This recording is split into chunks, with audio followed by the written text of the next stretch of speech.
What is that power stance? What is this? What kind of house do we live in?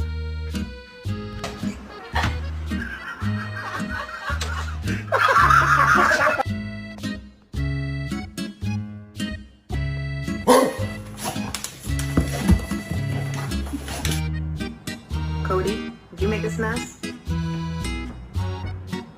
Hey, it's time to go to sleep. Stop.